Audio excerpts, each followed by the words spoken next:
दिया। परमाणु धमकी देना पाकिस्तान की पुरानी आदत है। साथ ही भारतीय विदेश मंत्रालय ने कहा कि पाकिस्तान न सिर्फ क्षेत्रीय सुरक्षा बल्कि वैश्विक सुरक्षा के लिए भी खतरा है। ये जो आसिम मुनीर साहब एक बार फिर से धमकियां देना शुरू कर चुके हैं और भारत का जो रिस्पॉन्स है उस पर आज विस्तार से आगे चर्चा होगी खास मेहमानों के साथ। बात होगी आपकी सेहत की। डायबिटीज में आम कितना खास। National diabetes obesity and cholesterol foundation और Indian council of medical research के मुताबिक अगर आप आम को सही मात्रा में सही तरीके से खाएं तो न सिर्फ ये शुगर कंट्रोल करता है, डायबिटीज लोगों की बात हम कर रहे हैं, बल्कि वजन घटाने में भी मददगार साबित हो सकता है। तो आम जो कि डायबिटीज का दुश्मन बताया जाता था, अब ऐसा लगता है कि अगर सीमित मात्रा में खाया जाए तो ये बेटर मैनेजमेंट इन डायबिटीज के लिए अच्छे रिजल्ट्स दे सकता है। लेकिन कहानी पूरी आपको बताएंगे आगे।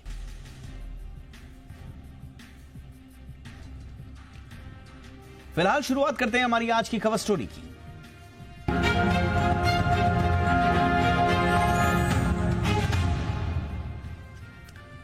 न्यू इनकम टैक्स बिल तमाम संशोधनों के साथ आज लोकसभा में पास हो गया। वित्त मंत्री निर्मला सीतारमण ने इसे पेश किया था। इस नए विधेयक में प्रवर समिति के सुझाव जो आए थे, कम से कम 285 संशोधनों को शामिल किया गया है। बीजेपी सांसद वैजयंत पांडा की अध्यक्षता वाली प्रवर समिति ने इन संशोधनों को मंजूरी दी थी। आपको बताएं कि नया विधेयक करीब 63 साल पुराने आयकर अधिनियम 1961 की जगह लेगा। आप देखिए ये रिपोर्ट। आगे एक्सपर्ट संग हम आज करेंगे चर्चा। नया टैक्स बिल कितना कम जटिल हुआ है और टैक्स रिलेटेड तमाम वो चीजें जो आपको जानना जरूरी है अब नए बिल के पास होने के बाद।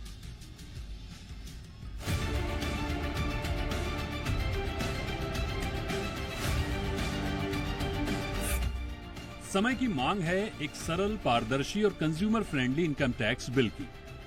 तभी तो सरकार ने करीब 60 साल पुराने आयकर अधिनियम 1961 में बदलाव कर दिए हैं। इस बदलाव में कोई कोर कसर ना रह जाए, इसके लिए सरकार ने फूंक फूंक कर कदम रखा है। बता दें कि सरकार ने इस बिल को इसी साल फरवरी में पेश किया था, लेकिन इसमें कुछ कमियां रह गई थी, जिसे कुछ जरूरी संशोधनों के साथ एक बार फिर लोकसभा में पेश किया गया। वित्त मंत्री निर्मला सीतारमण ने इसे लोकसभा में पेश किया। आपको बताते चलें कि लोकसभा में पास हुए न्यू इनकम टैक्स बिल में वैजयंत पांडा की अध्यक्षता वाली सेलेक्ट कमेटी की अधिकांश सिफारिशों को शामिल किया गया है। दरअसल 4 महीने की समीक्षा के बाद सेलेक्ट कमेटी ने 4500 पन्नों की रिपोर्ट सौंपी, जिसमें 285 से ज्यादा सिफारिशें थी और इन सिफारिशों का मकसद साफ था, यानी न्यू इनकम टैक्स बिल की भाषा को आसान बनाना, प्रावधानों में स्पष्टता लाना और टैक्स देने वालों के लिए अनुपालन को सरल करना। बीजेपी सांसद वैजयंत पांडा की अध्यक्षता वाली इस कमेटी की ज्यादातर सिफारिशों को सरकार ने मानते हुए न्यू इनकम टैक्स बिल का अपडेटेड वर्जन को आज लोकसभा में पास कराया। तो ये भी समझना जरूरी है कि समिति ने आयकर से जुड़े कुछ नियमों में सुधार की सिफारिश की है, जिसमें देर से रिटर्न भरने पर भी रिफंड मिल सकेगा। पहले प्रस्ताव के मुताबिक एक तय समय सीमा के बाद रिटर्न दाखिल करने पर रिफंड नहीं मिलता था। तो वहीं टैक्स पेयर्स को जीरो टीडीएस सर्टिफिकेट देने की सिफारिश भी थी, जिससे उनकी आय पर टैक्स नहीं कटेगा का प्रमाण पत्र होगा। इसके अलावा सिर्फ टीडीएस वापसी के लिए अब पूरा आईटीआर दाखिल करना जरूरी नहीं होगा, इसके बजाय अब एक सरल फॉर्म भरना होगा।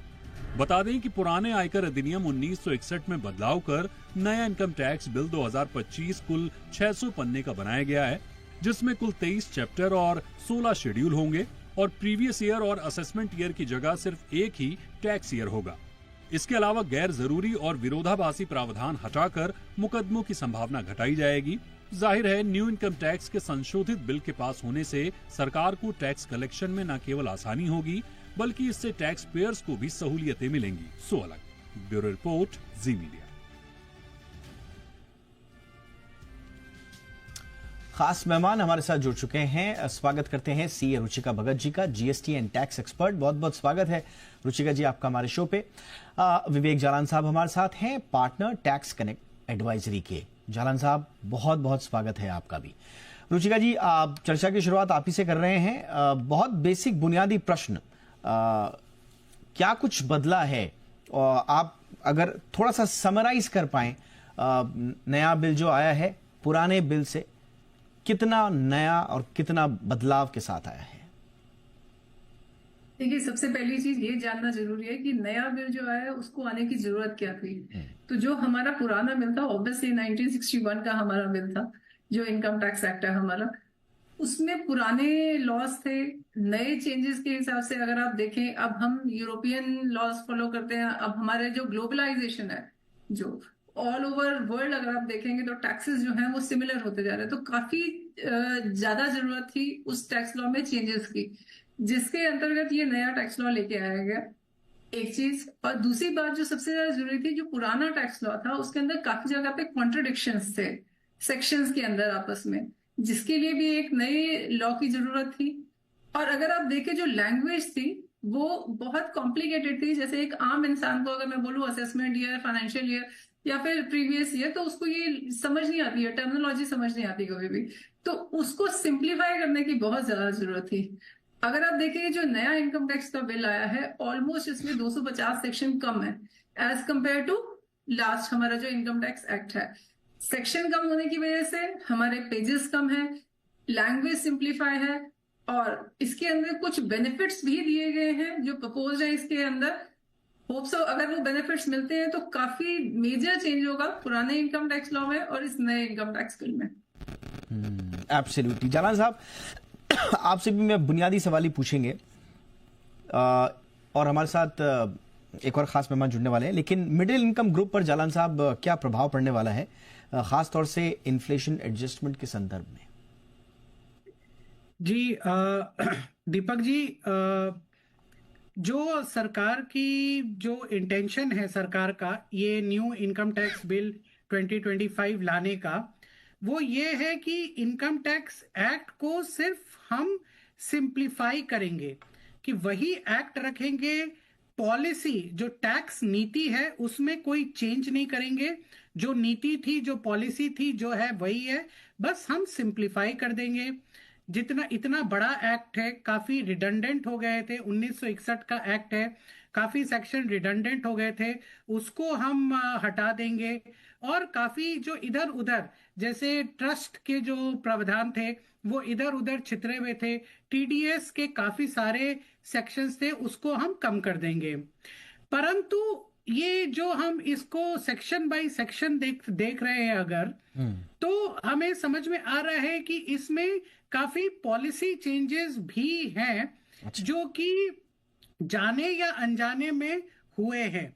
और यही पॉलिसी चेंजेस जो जाने अनजाने में गलतियां हुई थी, यही जो 13 फरवरी को बिल जो आया था, उसके बाद हमने फाइनेंस मिनिस्ट्री को लिखा, काफी सारे टैक्स पेयर्स ने, और अभी उसका एक रिवाइज्ड वर्जन, जो नया वर्जन आया है। अगर मिडिल क्लास के तहत में देखूं तो दो बड़ी चेंजेस है।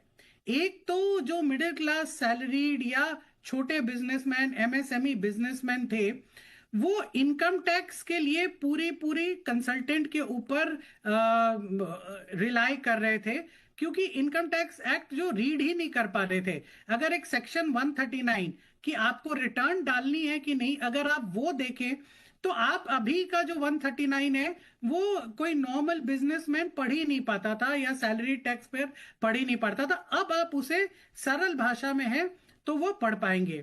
नीति में अगर आप देखें तो अगेन, जाने या अनजाने में एक बड़ी नीति में मैं परिवर्तन देख रहा हूं इस बिल में, जो कि बेनिफिशियल है एमएसएमई के ऊपर, जो सैलरी टैक्स पेयर है उनके ऊपर, कि जो सैलरी टैक्स पेयर है अगर वो अपना एम्प्लॉय खुद अपना कार यूज करता है ऑफिस आने जाने के लिए, तो उसमें काफी बड़ा परक्विजिट का अमाउंट लगता था, उसे टैक्स पे करना पड़ता था, उसकी परक्विजिट या सैलरी इनकम थी।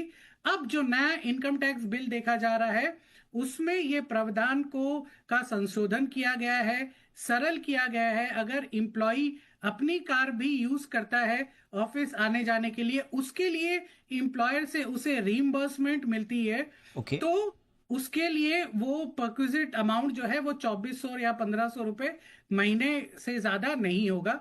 तो ये एक बड़ा रिलीफ मिल सकता है जो सैलरी टैक्स पेयर है उनको इस इनकम टैक्स बिल 2025 से। चलिए, बहुत अच्छे सर, आपने बहुत अच्छे पॉइंट्स जो हैं वो निकाले, जो हमारे दर्शकों के बहुत काम आएंगे। हमारे साथ एक और खास मेहमान जुड़ चुके हैं, वेद जैन साहब हमारे साथ जुड़ चुके हैं, पूर्व प्रेसिडेंट हैं आईसीएआई के और जाने माने टैक्स एक्सपर्ट हैं देश के। बहुत बहुत स्वागत है जैन सर आपका। सर, आपसे भी मैं बुनियादी सवाल ही पूछ रहा हूं सर। इसमें यह भी कहा जा रहा है कि टैक्सेशन सिस्टम को सरल बनाया जाएगा, डिजिटल टैक्सेशन को बढ़ावा दिया जाएगा, डिस्प्यूट्स को कम किया जाएगा, टेक्नोलॉजी ड्रिवन टैक्स कलेक्शन की व्यवस्था को लागू करने का लक्ष्य इसमें रखा गया है। आम आदमी के लिए सर आपके नजरिए में जो इंपॉर्टेंट टेक अवेज हैं वो क्या है सर? देखिए, ये इस बिल की जो आपने मेमोरेंडम पढ़ा हो और जो वित्त मंत्री जी ने अपना इसमें ऑब्जेक्ट बनाया है, वो बहुत सिंपल एक ही बात कही है उन्होंने कि इस एक्ट के अंदर हमने कोई पॉलिसी चेंज नहीं किया है। इसको एक्ट को एक सरलीकरण किया गया है। 1961 और 2025 64 वर्षों में वो एक्ट पुराना काफी उसमें कॉम्प्लेक्सिटी आ गई थी, बहुत सारे प्रोविजन रिडंडेंट हो गए थे, बहुत सारे प्रोविजन के क्रॉस रेफरेंसेस में चैलेंजेस आ गए थे। और आज की डेट में जैसे अभी आपने बात की, टेक्नोलॉजी चेंज होने की वजह से, कंप्यूटराइजेशन होने की वजह से जो व्यवस्था चेंज हो गई थी उसको लाना बहुत जरूरी था। तो इसमें एक ही काम किया गया, सरलीकरण करने की कोशिश की गई है और ये एक्ट एक सरल और सिंपल जिसे हम कहते हैं वो बनाया गया है। और आपने देखा होगा पार्लियामेंट्री कमेटी की सेलेक्ट कमेटी में भी जो कंसिडरेशन थी, उन्होंने बहुत सारे सवाल वित्त मंत्री से और बोर्ड से पूछे थे। उन्होंने भी क्लैरिफाई किया है कि जो भी सुझाव अगर पॉलिसी से रिलेटेड हैं और कोई टैक्स स्ट्रक्चर से रिलेटेड हैं या टैक्स रेट से हैं, वो इस बिल का उद्देश्य नहीं है। तो इस बिल में सबसे ज्यादा जो अगर काम है तो वो सरलीकरण किया गया है व्यवस्था को। जैसे आपने देखा होगा कि प्रीवियस ईयर असेसमेंट ईयर किसी व्यक्ति को, आप टैक्स पेयर को, इवन कोर्ट को भी बड़ा चैलेंज आता था समझने के लिए कि प्रीवियस ईयर का मीनिंग क्या है, असेसमेंट ईयर का मीनिंग क्या है। उसको बदल के टैक्स ईयर किया गया कि टैक्स की सिंपल वर्किंग की गई है। तो इसी तरह से सभी जो प्रोविजन में जहां जहां कॉम्प्लेक्सिटी थी, क्रॉस रेफरेंसेस से वो हटा दिए गए हैं, उनको एक शेड्यूल में पीछे लेके आए गए हैं कि भाई ये शेड्यूल यहाँ पर आया है और उस शेड्यूल के अंदर ही सिंप्लीफिकेशन किया गया है। तो इस एक्ट का अगर हम ये समझ के चले कि मुझे कितना फायदा हुआ, बिजनेसमैन को क्या एडवांटेज मिली, सैलरीड क्लास को क्या एडवांटेज मिली या किसी और कैटेगरी को कोई एडवांटेज मिली, तो ये मान के चलिए ना किसी को कोई एडवांटेज है और ना ही कोई डिसएडवांटेज है। एक भी एडवांटेज और डिसएडवांटेज इस एक्ट के अंदर नहीं है। टैक्स रेट और स्ट्रक्चर के बारे में परक्विजिट हो चाहे वो कोई भी हो, कोई इसमें इसकी व्यवस्था किसी तरह की नहीं है। सिर्फ सिंप्लीफिकेशन इस एक्सरसाइज का काम था और वर्ड यूज प्रोवाइजो एक्सप्लेनेशन जो पढ़ने में दिक्कत आती थी, समझने में दिक्कत आती थी, उसको ठीक किया गया और उसी की वर्किंग की गई है। और ये करना भी जरूरी था। अगर इसमें कोई अगर वैसे चेंज कर देंगे तो फिर कोर्ट में पुराने इंटरप्रिटेशन, पुराने सर्कुलर और जो पुराना जूरिस्प्रूडेंस डेवलप हुआ है वो चैलेंज आ जाएगा।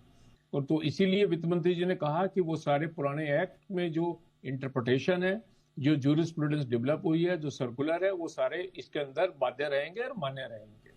ओके, इसमें अब आपने सही कहा सर, इसमें जो पुराने जो रेफरेंसेस थे उनको हटाने की सिफारिश भी की गई थी ताकि जो नया इनकम टैक्स बिल एक कॉम्प्रिहेंसिव और डिस्प्यूट रेजिस्टेंट कोड बन सके।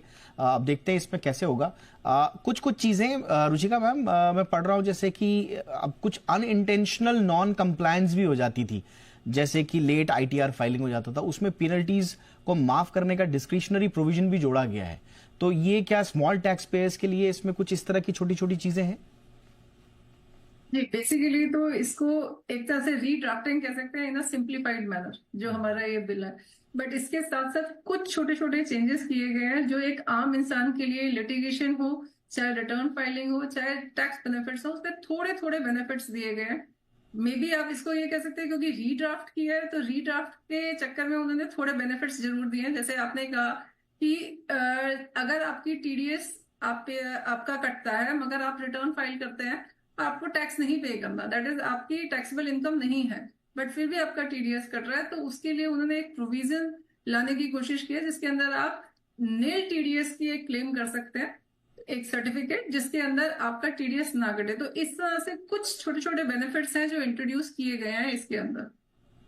अच्छा, ये थोड़ा आप मैम बताइएगा थोड़ा सा, नील टैक्स डिडक्शन सर्टिफिकेट्स, ये आप कह रहे हैं कि उन टैक्स पेयर्स को जारी किए जाएंगे जिनके पास कोई टैक्स लायबिलिटी नहीं है। इसमें एनआरआईज भी होंगे मैम? देखिए, एनआरआईज के लिए लोअर डिडक्शन सर्टिफिकेट पहले ही अवेलेबल था। ओके। अगर आप एनआरआई हैं और आपको भारत में अपना टैक्स कम कटवाना है तो आप लोअर डिडक्शन सर्टिफिकेट के लिए जाते थे। अब उसी बेसिस पे रेजिडेंट्स के लिए निल टीडीएस सर्टिफिकेट्स जो हैं गवर्नमेंट ने प्रपोज किया है इशू करने का। माने अगर आपकी इनकम 4 लाख से कम की है, आपकी टैक्सेबल इनकम नहीं बनती है और आपका इंटरेस्ट क्योंकि 3 लाख रुपए है, तो आपका टीडीएस बैंक काटेगा ही काटेगा। तो उस टीडीएस को ना कटवाने के लिए, क्योंकि आपको कोई फायदा नहीं है टीडीएस काट के बाद में रिफंड क्लेम करने का, सरकार ने यह नया प्रोविजन लेके आई है जिसके अंदर आप निल टीडीएस का सर्टिफिकेट क्लेम कर सकते हैं। ये रेजिडेंट्स के लिए होगा। अच्छा, ओके, यानी कि डिलेड आईटीआर सबमिशन के लिए ये एक तरह से बिलेटेड आईटीआर सबमिशन पर भी आप टीडीएस रिफंड का दावा कर सकते हैं, भले ही वो स्टैट्यूटरी। एक और प्रोविजन सरकार ने निकाला है जिसके अंदर अगर आप लेट आईटीआर फाइल करते हैं, तो पहले जब हम लेट आईटीआर फाइल करते थे तो हमें टैक्स रिफंड नहीं मिलता था। हाँ, अब इसके अंदर एक उन्होंने प्रपोज किया है कि अगर आप लेट आईटीआर फाइल करते हैं तो भी आप टैक्स रिफंड क्लेम कर सकते हैं, मगर ये स्मॉल बिजनेसमैन के लिए होगा, ये बड़े बिजनेसमैन के लिए प्रावधान नहीं होगा। Okay, okay. जालन साहब, कुछ कंपनी से रिलेटेड भी मैं देख रहा हूं, जैसे पेरेंट कंपनी की परिभाषा में कुछ सुधार किया गया है, क्योंकि कमेटी ने ये सुझाया था, उसको एक्सेप्ट भी किया गया है। पेरेंट कंपनी की प्रिसाइज डेफिनेशन की सिफारिश इसमें की गई थी ताकि जो टैक्स कैलकुलेशंस हैं और जो कंप्लायंस है उनमें थोड़ा सा क्लैरिटी आए। इसमें कुछ आपके पास अगर जानकारी हो तो थोड़ा रोशनी डालें सर। दीपक जी, कंपनीज के लिए मूलतः कंपनीज हो, इंडिविजुअल्स हो, एचयूएफ हो, जैसा मैंने कहा कि मूलतः जो इंटेंशन है सरकार की वो यही है कि जो अभी एक्ट है वही रहेगी। ओके। किंतु काफी सारी इसमें मान ये 6 महीने में ये पूरा काम रीड्राफ्टिंग का काम हुआ है। और अगर आप मिनिस्ट्री में बात करें तो जो ड्राफ्टिंग कमेटी है वो भी कह रहे हैं कि भाई हमने 5-6 साल का काम 6 महीने में कर दिया क्योंकि हमारे ऊपर पॉलिटिकल प्रेशर था। तो उस दौरान काफी कुछ गलतियां हो गई इस बिल में जिनका अभी सुधार हो रहा है। कंपनीज के लिए जैसे अगर हम कहें तो पेरेंट कंपनी, जो एसोसिएट कंपनी की जो परिभाषा थी वो बहुत ये थी कि अगर एसोसिएट एंटरप्राइज है, ड्यूरिंग द ईयर अगर एसोसिएट एंटरप्राइज है, ईयर एंड में अगर एसोसिएट एंटरप्राइज है तो उसे एसोसिएट एंटरप्राइज माना जाएगा। वो चेंज होके जो सरल बनाने के लिए इस एक्ट को वो ये हो गया कि ड्यूरिंग द ईयर अगर कोई भी समय एसोसिएट एंटरप्राइज हो तो वो एसोसिएट एंटरप्राइज माना जाएगा और ट्रांसफर प्राइसिंग और वगैरह वगैरह प्रोविजंस लगेंगे। अब उसे सिलेक्ट कमेटी के सामने काफी सारे जो एसोसिएशंस है, ट्रेड इंडस्ट्री है, उन्होंने रिप्रेजेंट किया उन, और अब कमिटी ने जो है नई बिल जो अभी आई है, जो आज पास हुई है, उसमें इसका संशोधन कर दिया। वैसे ही डिविडेंड, इंटर कॉर्पोरेट डिविडेंड जो है, जो कंपनियां जो 25% रेट ऑफ टैक्स है, लोअर रेट ऑफ टैक्स के लिए छूट ले रही थी, उनको काफी सारे डिडक्शंस नहीं मिलते थे, बट एक डिडक्शन जो मिलता था वो इंटर कॉर्पोरेट डिविडेंड।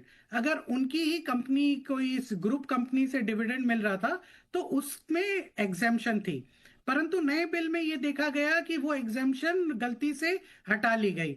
अब उन टैक्स पेयर्स ने उसको रिप्रेजेंट किया तो वापस से वो ले आए उसको। परंतु पॉलिसी चेंजेस ओवरऑल, जैसे मैंने कहा कि इंटेंशन नहीं है, परंतु काफी सारी पॉलिसी चेंजेस मैं बताना चाहता हूं कि बीच बीच में डाली गई हैं पॉलिसी चेंजेस। जैसे अभी को स्पीकर ने कहा लो टीडीएस डिडक्शन सर्टिफिकेट के लिए, तो लो टीडीएस डिडक्शन सर्टिफिकेट अभी भी है, नील टीडीएस डिडक्शन सर्टिफिकेट भी है, परंतु उसमें यह प्रावधान डाल दिया गया कि अगर कोई ऑफिसर ने लो टीडीएस डिडक्शन सर्टिफिकेट इशू कर दी है और ड्यूरिंग द ईयर के दौरान अगर उसे लगा नहीं है ये तो हमने गलत इशू कर दिया है, या टैक्स पेयर ने कुछ गलत फ्रॉडुलेंट एक्टिविटी कर दी है, तो अब नए बिल में वो उसे कैंसिल भी कर सकता है। ओके। तो ऐसे काफी सारे पॉलिसी चेंजेस बीच बीच में लाए गए हैं इस न्यू बिल में भी जो हम सेक्शन बाय सेक्शन जब पढ़ते हैं तो हमें वो उजागरित होते एब्सोल्युटली हैं। सर, आपने बिल्कुल सही कहा। सेक्शन बाय सेक्शन जब हम जाते हैं तो फिर नई नई चीजें समझ में आती हैं। जैन सर, इसमें हाउस प्रॉपर्टी इनकम के लिए भी कुछ नई बातें इसमें लिखी गई हैं, या शायद जैसा आप बता रहे हैं कि सरलीकृत की गई हैं। हाउस प्रॉपर्टी इनकम पर कुछ म्युनिसिपल टैक्स डिडक्शन के बाद 30% स्टैंडर्ड डिडक्शन की बात इसमें कही गई है। थोड़ा सा अगर क्लैरिटी अगर आपके पास हो सर तो इसमें। देखिए, हाउस प्रॉपर्टी के बारे में जो क्लैरिटी थी वो ये म्युनिसिपल टैक्सेस के बारे में कोई इशू था कि जो 30% का जो डिडक्शन मिलेगी वो म्युनिसिपल टैक्सेस के बाद मिलेगी या पहले मिलेगी, उसको उन्होंने स्पष्टीकरण इसमें एक्ट में कर दिया है। जितना देखिए अभी जो चर्चा हो रही है उसमें दो बातों का हमें बड़ा ध्यान रखने की जरूरत है कि एक 1961 का एक्ट, एक 2025 में फरवरी में जो बिल आया, एक सेलेक्ट कमेटी ने जो रिकमेंडेशन की, और एक जो बिल आज पास हुआ है। ठीक। अभी जो चर्चा हो रही है जितनी है वो 2025 के बिल और आज की बिल के बारे में डिफरेंस की हो रही है। ये जितने और सवाल आए हैं ये सारे 1961 एक्ट के अंदर इन सब का आंसर है। मैं फिर रिपीट करूंगा कि आपका सब्सटेंटिव स्ट्रक्चर मॉडल में कोई चेंज नहीं है। एडमिनिस्ट्रेटिव इश्यूज पे कुछ जगह टिंकरिंग है एडमिनिस्ट्रेटिव इश्यूज के लिए, जिससे टैक्स पेयर की टैक्स की जो इंसिडेंस है, जो फिर टैक्स पे करना है, जो उसकी कंप्यूटेशन करनी है, उसमें कोई बदलाव नहीं है किसी भी तरह का दूर दूर तक इसके अंदर। अभी एटीएम की बात हो रही थी, वो एटीएम पहले भी मिलता था कंपनी को कि एक कंपनी से दूसरी कंपनी में अगर डिविडेंड जाता है और आप डिक्लेयर करते हैं तो वो टैक्स नहीं लगेगा। वो 2025 के बिल में रह गया था, उसको ठीक कर दिया गया उसी के बारे में। टीडीएस के बारे में जो निल की बात हो रही है वो भी यही था। पुराने 1961 के अंदर निल का सर्टिफिकेट इश्यू किया जा सकता था, 2025 में लिखा था कि लोअर निल का वक्त में नहीं था, उसको करेक्ट कर दिया गया है। तो जो मेन जो इसी तरह से जो हाउस प्रॉपर्टी के बारे में भी था कि 30% का रिबेट म्युनिसिपल टैक्स की बात होगा, वो भी इसको करेक्ट कर दिया गया है। तो वो लैंग्वेज सिंप्लीफिकेशन किया गया है, समझने के लिए सिंप्लीफिकेशन किया गया है, लेकिन कंप्यूटेशन ऑफ इनकम और टैक्स रेट इसके अंदर कोई बदलाव कहीं कहीं पे नहीं है। तो किसी भी टैक्स पेयर को ये सोच के चलना कि इस बिल में उसे कोई फायदा हो रहा है या किसी को इस बिल में कोई ज्यादा टैक्स देना पड़ेगा, वो गलत हो जाएगा। वो उतना ही रहेगा, टैक्स इंसिडेंस वही आएगा, कंप्यूटेशन वही आएगी। सिर्फ ये है कि व्यवस्था थोड़ी सी चेंज की गई है। अब जो रिटर्न भरने की प्रणाली है और जो रिटर्न भरने का टाइम है वो उतना ही रखा गया है जो पहले था, और उसी के अंदर कोई छूट नहीं है लेट फाइलिंग के रिटर्न की, किसी भी तरह की कोई छूट नहीं है। अपडेटेड रिटर्न भी भरने का पीरियड उसी तरह से उतना ही रखा गया है जो पहले रखा गया था। रिफंड का भी प्रोसेस वही रखा गया है।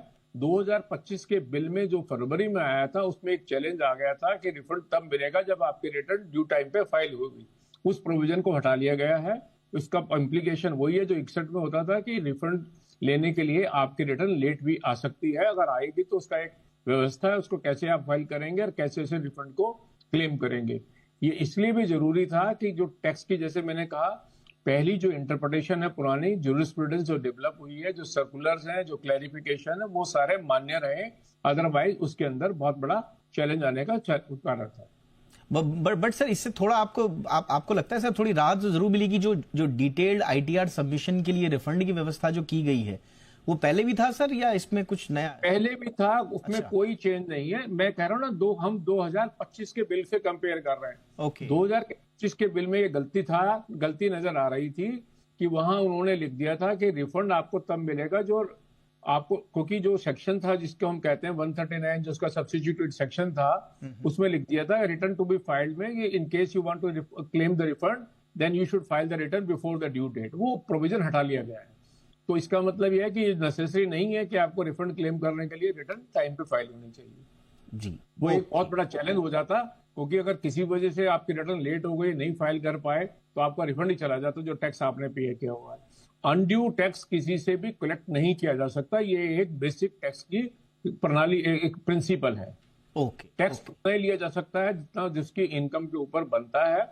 अगर उसने किसी ने ज्यादा टैक्स जमा कराया, चाहे वो टीडीएस है, चाहे वो एडवांस टैक्स है या कोई सेल्फ असेसमेंट टैक्स है, वो उसका हक है उसको वापस लेने का। तो उसकी व्यवस्था को पूरा उसी तरह से कायम रखा गया जो 1961 के एक्ट में थी। 2025 के जो बिल में थी उसमें से हटाया गया है। तो उससे कंपैरिजन ना करें, कंपैरिजन करना है तो क्योंकि वो 2025 वाला बिल तो कभी एक्ट बना ही नहीं, वो तो एक पार्लियामेंट में इंट्रोड्यूस किया गया था डिबेट के लिए, सिलेक्ट कमेटी ने कंसिडर किया, जो जो गलतियां उन्होंने समझी वो उसको ठीक कर दिया गया। और अभी भी जितने प्रोविजन किए गए हैं उसके अंदर लैंग्वेज का ही इंप्रूवमेंट किया गया। और मैं सभी को ये कहूंगा कि अगर आप सिलेक्ट कमेटी की जो रिपोर्ट है और उसमें जो एक्सप्लेनेशन है वो पढ़ेंगे तो उससे आपको बहुत कुछ क्लैरिटी आएगी कि सिलेक्ट कमेटी ने किन किन बातों की चर्चा की। उन चर्चा पे जो उन्होंने मिनिस्ट्री को भेजा उनका जवाब आया, तो उन्होंने जवाब मिनिस्ट्री ने हर बात पे ये दिया है कि आपकी ये रिकमेंडेशन और जो ये सवाल पूछा गया है, ये सवाल एक व्यवस्था से नहीं, एक ये टैक्स स्ट्रक्चर से है जिसका उद्देश्य नहीं है इस एक्ट का, इसलिए हम इसे एक्सेप्ट नहीं कर सकते। ये जब फरवरी में बजट आते हैं उस समय इसको कंसिडर किया जा सकता है। ओके, तो अब बिल्कुल सर, आप तीनों ने बहुत अच्छे से समझा दिया। कुल मिला के पुराना यानी कि इनकम टैक्स बिल 2025 क्योंकि सर कह रहे हैं, तो उसमें बहुत सारे ड्राफ्टिंग एरर्स भी थे, एम्बिग्विटीज भी थी। पार्लियामेंट्री सिलेक्ट कमेटी की जो 285 सिफारिशों को इसमें शामिल किया गया, और जो मल्टीपल वर्जन्स में होने वाले जो कंफ्यूजन्स हैं उसको रोकने के लिए ये जो नया बिल अब हम सबके सामने लोकसभा से पारित हो गया है। अब ये एक्ट बनने में इसको थोड़ा समय लगेगा, पूरी प्रक्रिया होगी, फिर राज्यसभा जाएगा, फिर राष्ट्रपति के हस्ताक्षर होंगे और तब जाके एक्ट बनेगा। तो कुल मिला के सरलीकरण पर ज्यादा वो है, लेकिन जैसा कि विवेक जी ने भी बताया कि बीच बीच में कुछ पॉलिसी इंटरवेंशंस भी डाले गए हैं, और रुचिका जी ने जी बताया कि जो कुछ ऐसे ट्वीक्स भी हैं जिससे ऐसा लगता है कि आम आदमी को बेनिफिट्स भी हो सकते हैं। बट ओवरऑल सरलीकरण करने का काम, जो जटिलताएं हैं उनको खत्म करने का काम मुख्य उद्देश्य है इस नए बिल में। बहुत बहुत धन्यवाद आप तीनों का वक्त निकालने के लिए। Jain sir, thank you so much for your time. Ruchika ji, बहुत बहुत धन्यवाद। विवेक जालान सर, बहुत बहुत शुक्रिया सर। एक छोटा सा ब्रेक ले लेते हैं, ब्रेक के उस पार कुछ और खबरें।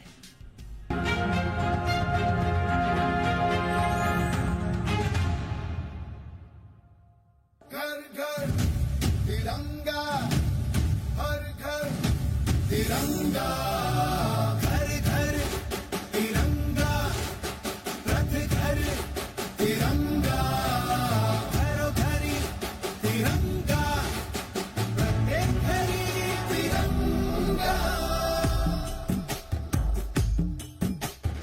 आसमान को पाना है, आसमान से आगे जाना है।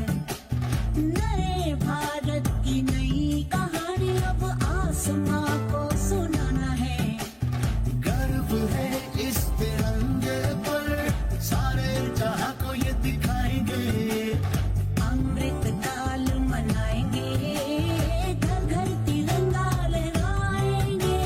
घर घर तिरंगा, हर घर तिरंगा, हिंसा झंडा मने मने घूम त्रिवर्णा।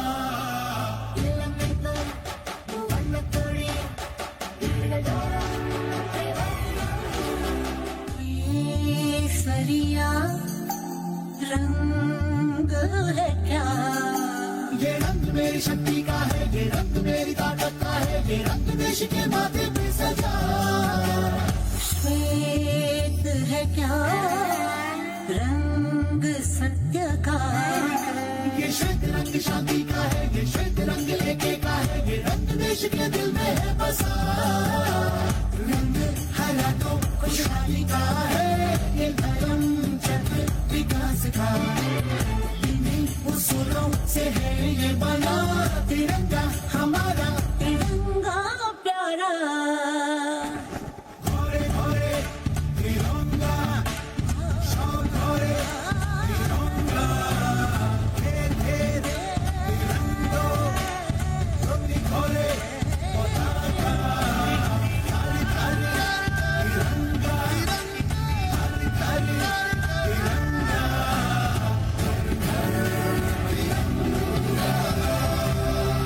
2 से 15 अगस्त हर घर तिरंगा में भाग लें और अपने घरों में तिरंगा फहराएं।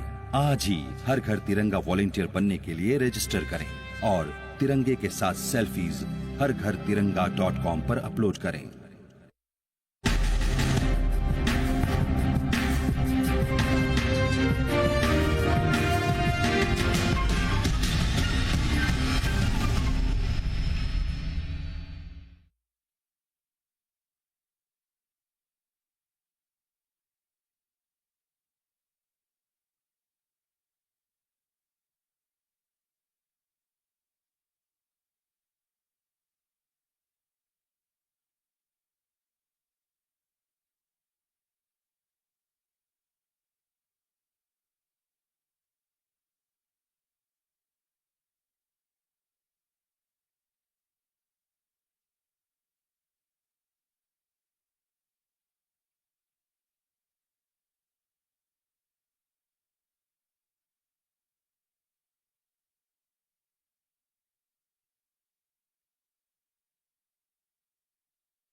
पाकिस्तान के आर्मी चीफ आसिम मुनीर की अमेरिकी जमीन से दी गई न्यूक्लियर धमकी पर भारत सरकार ने कड़ी प्रतिक्रिया दी है। भारत ने सिर्फ पाकिस्तान ही नहीं बल्कि अमेरिका को भी खरी खोटी सुना दी। विदेश मंत्रालय ने बयान जारी कर कहा कि पाकिस्तान के आर्मी चीफ के अमेरिकी दौरे के दौरान दिए गए बयान पर हमारा ध्यान गया है। परमाणु धमकी देना पाकिस्तान की पुरानी आदत रही है। विदेश मंत्रालय ने कहा कि पाकिस्तान न सिर्फ क्षेत्रीय सुरक्षा बल्कि वैश्विक सुरक्षा के लिए एक बड़ा खतरा है। भारत सरकार ने यह भी कहा कि बड़ा अफसोसजनक है, बड़ा खेदजनक है कि इस तरह के बयान अमेरिका की जमीन से दिए जा रहे हैं। विदेश मंत्रालय ने कहा कि भारत पहले ही साफ कर चुका है कि वो न्यूक्लियर ब्लैकमेलिंग को बर्दाश्त नहीं करेगा। अब कहा क्या था मुनीर ने, यह भी आपको थोड़ा सा इसका बैकग्राउंड दे देते हैं।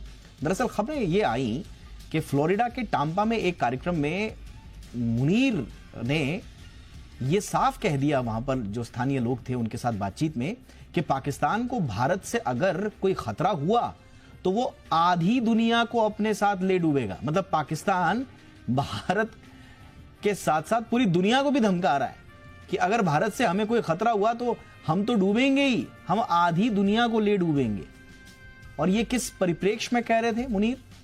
ये भारत अगर सिंधु नदी पर कोई बांध बनाता है तो हम उसे 10 मिसाइलों से नष्ट कर देंगे, मिसाइल दागेंगे और उसे खत्म कर देंगे, बर्बाद कर देंगे। इस तरह के बयान दे रहे थे। और भारत ने अमेरिका को क्यों खरी खोटी सुनाई, ये भी समझिए, ये बहुत जरूरी था। ये पहली बार है जब किसी देश के सेना प्रमुख ने अमेरिका की सरजमी से किसी तीसरे देश के खिलाफ परमाणु हमले की धमकी दी है। जी हां, अब परमाणु हमले की धमकी हुई, वो कह रहे हैं कि साहब हम बांध बनाएंगे तो हम उनको परमाणु हमलों से ध्वस्त कर देंगे और पूरी दुनिया को, आधी दुनिया को ले डूबेंगे। मेजर जनरल रिटायर्ड एके सिवात साहब, हमारे एके सिवात सर हमारे साथ इस वक्त जुड़ चुके हैं, जाने माने डिफेंस एक्सपर्ट हैं। जनरल सिवात सर, गुड इवनिंग, बहुत बहुत स्वागत है सर आपका। गुड इवनिंग दीपक। सर, मुझे कोई हैरानी तो नहीं हुई कि आसिफ मुनीर इस तरह के बयान दे रहे हैं, बट अब हमारा रिस्पॉन्स किस तरह का होना चाहिए सर?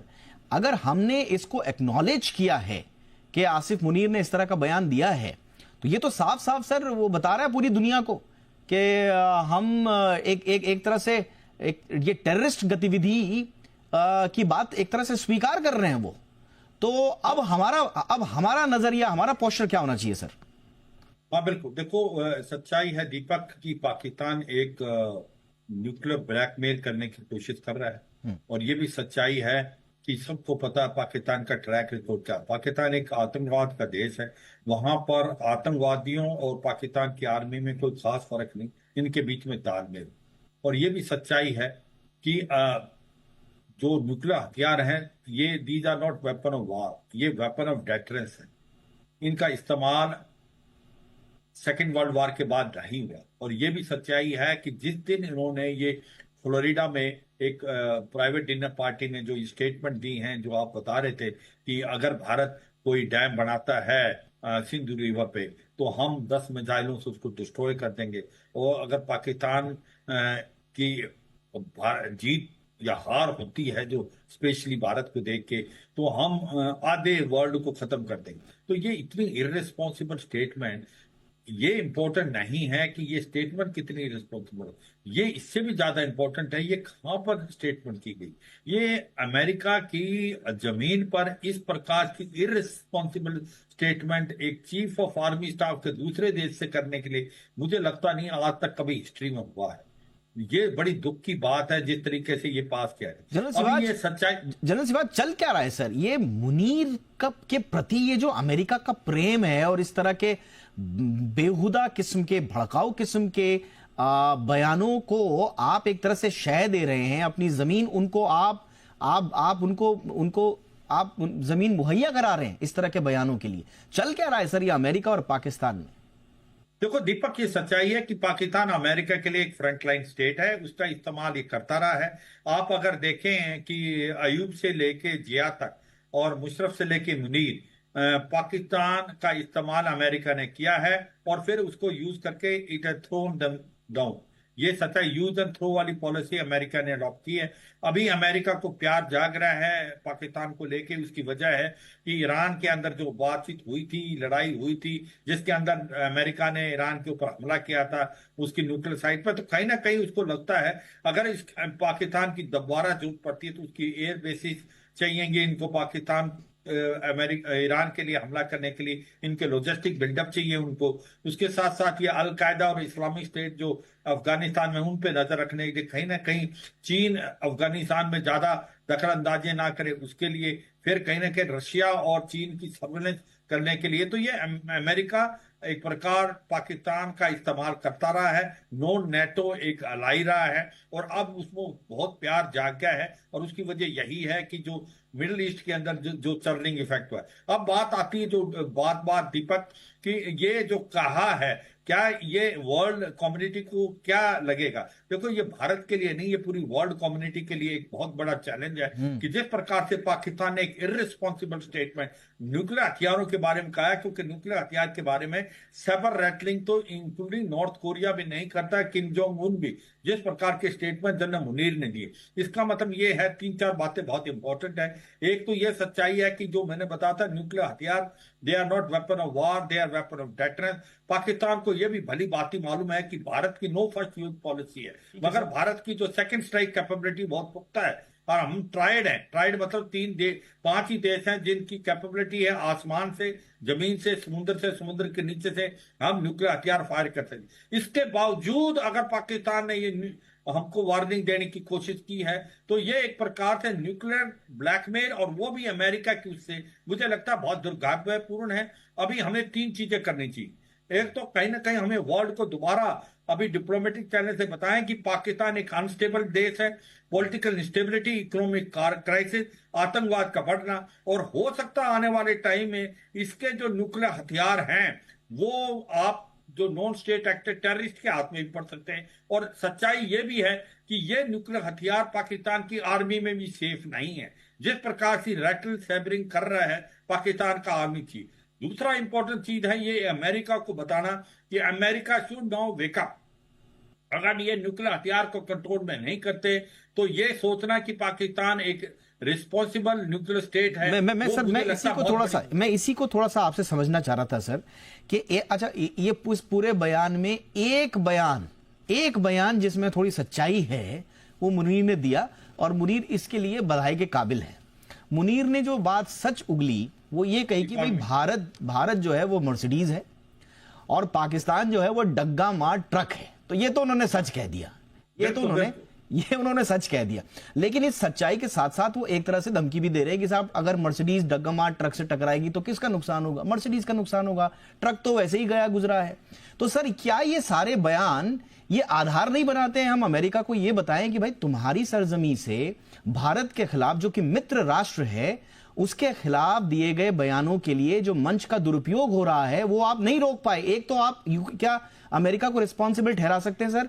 नंबर 1। नंबर 2, जैसा आपने कहा ये बयानों का पूरा एक सीक्वेंस बना के क्या हम ये प्रूव नहीं कर सकते कि ये मानसिक रूप से दिवालिया टाइप के बयान जो दे रहा है ये बताता है कि पाकिस्तान एक रोग नेशन है, अनस्टेबल है और कुछ भी कर सकता है, दुनिया के लिए बड़ा खतरा है। हाँ बिल्कुल। देखो दीपक, सच्चाई है कि हम बार बार बता रहे हैं पूरे वर्ल्ड को कि पाकिस्तान एक अनस्टेबल कंट्री है। इसके अंदर जो न्यूक्लियर हथियार हैं वो एक प्रकार सेफ नहीं है, इसका ये गलत इस्तेमाल कर सकता है।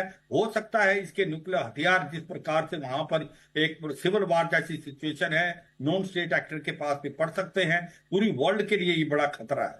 और ये भी सच्चाई है कि जो पाकिस्तान के जो आसिम मुनीर ने आपने जैसे बताया कि कहीं ना कहीं उसको लगता है कि जिस प्रकार से उसको मार पड़ी है पूरे पाकिस्तान को ये ऑपरेशन सिंदूर में, उसमें उसने पता लग गया है कि भारत जिसकी ताकत है वो बहुत ज्यादा है। और भारत ने जिस प्रकार 4 दिन में पाकिस्तान को घुटनों पे ला दिया, उसके कम से कम 9 टेरर इंफ्रास्ट्रक्चर बर्बाद, 11 फ्रंटलाइन एयरफील्ड बर्बाद कर दी। और उसके बाद अब ये एक प्रकार 2 बातें उसने बोली जो इंपॉर्टेंट है। एक तो कहीं ना कहीं वो ये कह रहे हैं कि इंडस वाटर ट्रीटी को हेल्ड डैम में कर दिया है। अगर भारत को डैम बढ़ाता है तो वो 10 मिसाइलों से उसको बर्बाद कर देगा। उसमें 2 बातें हैं।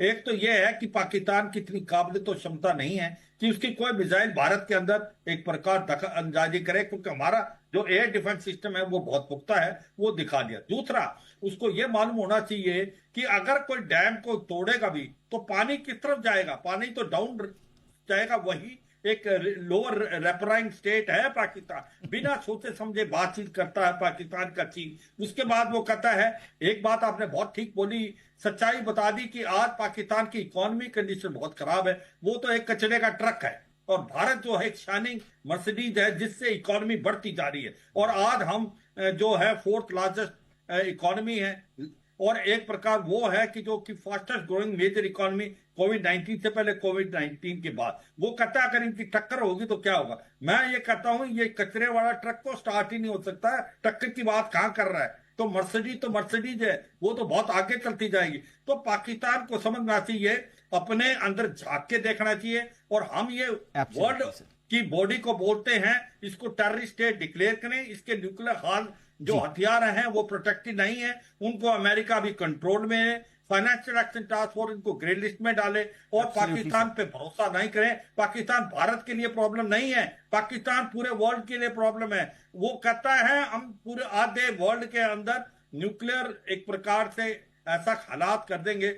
जो आप ये डेट देखें, जो 9 अगस्त को इसने बोला है, 9 अगस्त को 80 साल होते हैं नागासाकी के, जहां पर अमेरिका ने एटम बम डाला था आज से 80 साल पहले। तो मुझे लगता है बहुत दुर्भाग्यपूर्ण है, irresponsible statement pass by chief. मुझे लगता है सर एक्सपोज हो गया, मुझे लगता है एक्सपोज हो गया, और हमने बहुत अच्छा जवाब दिया है। भारत सरकार ने एक तो परमाणु धमकी की निंदा की, उससे दरकिनार किया और बताया कि कैसे ये बार बार ये परमाणु का बीच में लाकर जो है वो धमकी देने की कोशिश करता है। बट ये परमाणु ब्लैकमेल अब नहीं चलेगा। और आप देखिए ये मुनीर का ये जो बयान है, इसमें स्वीकारोक्ति आप देखिए, कितनी सारी स्वीकारोक्ति हैं। 1971 का वो बात कर रहे हैं। अब पाकिस्तान में तो ऐसे भी लोग हैं फौज के अंदर और बाहर भी कि जो मानते ही नहीं कि 1971 में पाकिस्तान हारा था। तो यहां पर कम से कम मुनीर ने माना कि हम हार नहीं भूले हैं, हम 71 में हारे थे।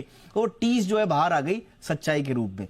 दूसरा जो टीस आई है बाहर, वो कह रहे हैं साहब कि ये जो न्यू नॉर्मल है ना इनकी, कि आतंकवादी हमला होता है तो ये कूद के मार देते हैं हमें, ऑपरेशन सिंदूर। तो ये कह रहे हैं कि ये मनमर्जी से सीमा पार जो करते हैं ये हमारे लिए ठीक नहीं है। तो ये भी आप देखिए कि टीस देखिए कि कितना डरा हुआ है पाकिस्तान। और जो मैंने कहा कि मर्सिडीज और डग्गामार ट्रक, वो तो एक तरह से स्वीकारोक्ति कर ली। मुझे तो लगता है कि पाकिस्तान जब जाएंगे, अब फील्ड मार्शल से ऊपर भी अगर कोई पोस्ट हो तो इस डग्गामार ट्रक वाले बयान के लिए उनको वो भी दे देना चाहिए, है सर?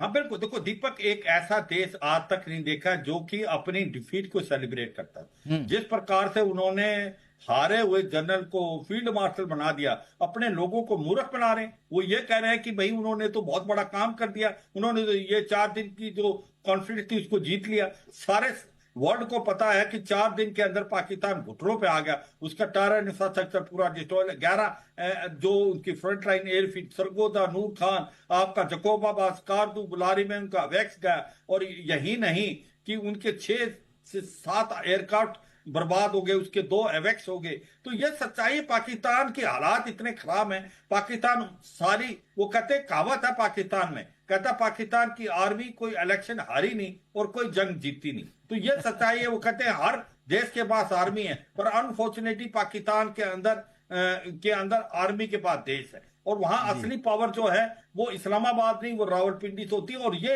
अमेरिका को भी दिखा दिया। मुझे लगता है सबसे ज्यादा क्वेश्चन हमने अमेरिका से पूछना है कि आपके सर जमीन से इर्रेस्पॉन्सिबल स्टेटमेंट आप न्यूक्लियर वेपन के ऊपर पास करने दे रहे हो उस आसिम मुनीर को, जो कि एक सेबर रैटलिंग करता है। न्यूक्लियर हथियार जो हैं, they are not weapon of war, they are weapon of deterrence. एक ये इर्रेस्पॉन्सिबल स्टेटमेंट ये दिखलाती है कि nuclear weapons are not safe in Pakistan. Pakistan के न्यूक्लियर हथियारों को अमेरिका जल्दी से जल्दी ले और पाकिस्तान को डिक्लेयर करे एक टेररिस्ट स्टेट, एक इर्रेस्पॉन्सिबल स्टेट। और फाइनेंशियल एक्शन टास्क फोर्स इसको ग्रे लिस्ट, यानी कि अमेरिका के अंदर घुस के अमेरिका की शह पर एक आर्मी चीफ, आपने बिल्कुल सही कहा, nuclear weapons are not weapons for war, they are weapons of deterrence. लेकिन ये मुनीर तो वेपन्स, न्यूक्लियर वेपन्स को वेपन्स ऑफ मास डिस्ट्रक्शन बनाने की कोशिश कर रहा है, और वो भी सरेआम इस तरह के बयान देके भारत के खिलाफ। मुझे लगता है अमेरिका को भी अब अगर थोड़ी सी शर्म होगी तो वो जाके मुनीर के कान पकड़ेंगे या फिर इंटरनेशनल कम्युनिटी में कम से कम एक स्टेटमेंट जारी करके ये जवाब देंगे कि कैसे उनकी धरती पर इस तरह के गैर जिम्मेदाराना बयानों को शय दी जाती है या उनको अलाउ किया जाता है। आपने बिल्कुल सही कहा, पाकिस्तान को तो खैर क्या करेंगे वो दुनिया जानती है, लेकिन हमें रिस्पॉन्सिबल ठहराना होगा अमेरिका को बार बार ये समझाना होगा कि क्या हो रहा है तुम्हारी धरती से। बहरहाल, thank you so much sir for your time sir and this brilliant analysis. बहुत बहुत शुक्रिया सर वक्त निकालने के लिए। ये थी हमारी कवर स्टोरी।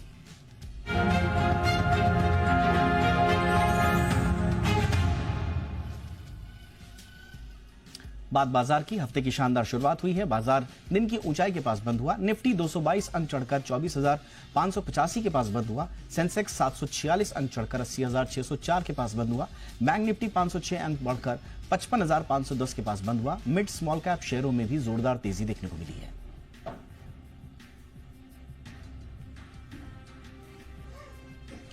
आज से खुलने वाले ब्लू स्टोन ज्वेलरी के आईपीओ में निवेश को लेकर जी बिजनेस के मैनेजिंग डायरेक्टर अनिल सिंघवी की क्या राय है, आइए सुनते हैं।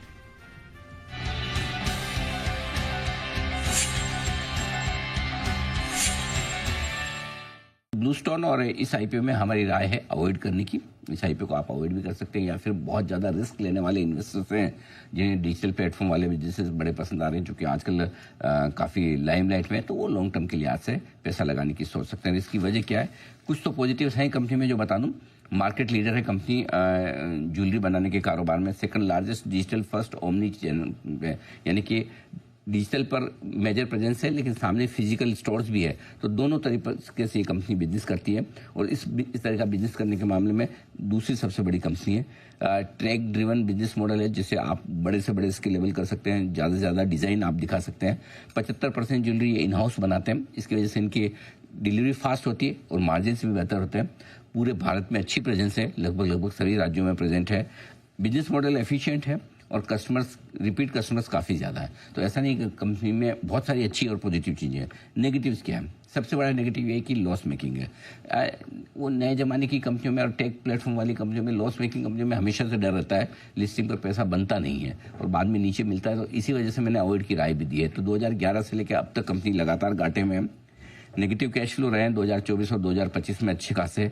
वर्किंग कैपिटल रिक्वायरमेंट कंपनी की बहुत ज़्यादा है, में भी ये बिजनेस की रिक्वायरमेंट भी है। और इन्वेंट्री लेवल लगातार बढ़ रहे हैं, डेटर्स लेवल लगातार बढ़ रहे हैं, वो एक चिंता की बात है। प्रोमोटर्स होल्डिंग सिर्फ 16-17% रह जाएगी, क्योंकि ये टेक कंपनी टाइप है, स्टार्टअप टाइप वाली कंपनी, इसलिए प्रोमोटर होल्डिंग पुराने ट्रेडिशनल आपको ज्वेलर्स की तरह नहीं मिलेगी, 16% के आसपास रह जाएगी। वैल्यूशंस महंगे हैं कंपेयर टू दूसरे लिस्टेड पीयर्स के। हाई ग्रोथ है लेकिन महंगे वैल्यूशन है, इसलिए बेहतर है लिस्टिंग के बाद दिमाग लगाएं।